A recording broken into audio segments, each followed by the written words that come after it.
saturated fats are bad for you. When saturated fat got mixed up with the high sugar added to processed foods in the second half of the 20th century, it got a bad name. So why was saturated fat demonized in the first place? It all started with Ansel Keys and the 7 countries study. Keys launched the 7 countries study in 1958 to research the relationship between dietary patterns and the prevalence of coronary heart disease. He uncovered a direct link between heart disease from high total serum cholesterol and saturated fat intake.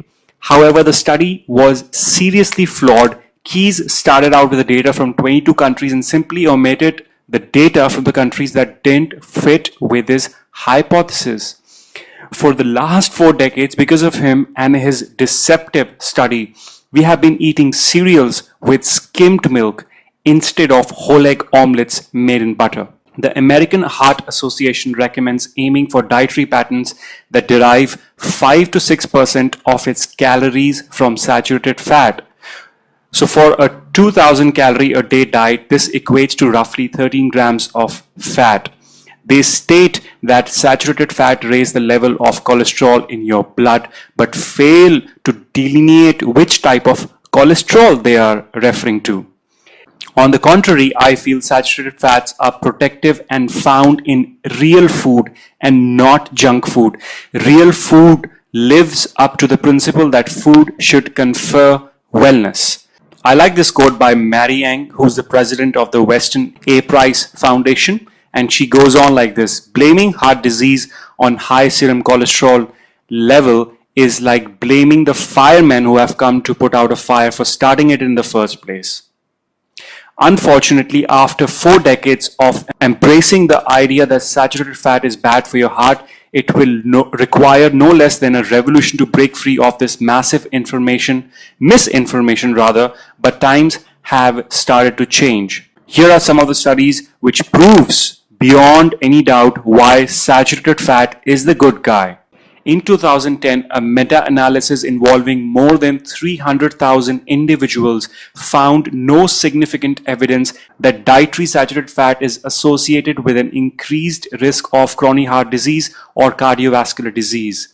Yet another meta-analysis of observational studies in 27 randomized controlled trials published in the Annals of Internal Medicine also conclude that current evidence does not clearly support cardiovascular guidelines that encourage high consumption of polyunsaturated fatty acids and low consumption of total unsaturated fats. This particular analysis included data from more than 600,000 people in 18 countries. Students, nature cannot go wrong.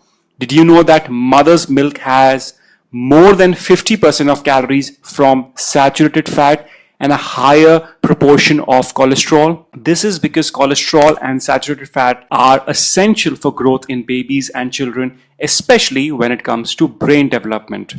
The benefits of saturated fat clearly illustrate their importance. Saturated fats are very stable and do not oxidize when used in cooking at high temperatures.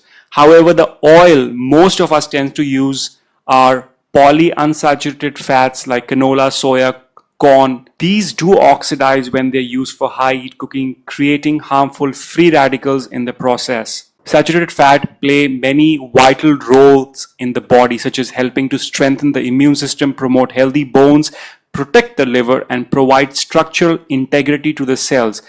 After all, saturated fatty acids make up at least half of your cell membranes. Moreover, short and medium chain fatty acids inherent in saturated fats like coconut oil have important antimicrobial properties.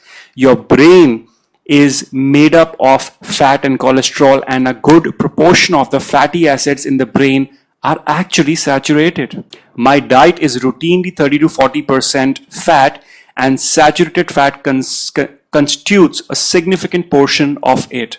I don't remove my egg yolks, I drink whole milk, and I cook in ghee or cold pressed coconut oil at all times. I eat significant amount of nuts, including almonds and walnuts. In addition, I take around 1 mg of krill oil with my breakfast every day. So my recommendation is that you should start eating at least 25 to 30% of calories from fat and make sure that most of the calories are from saturated fat.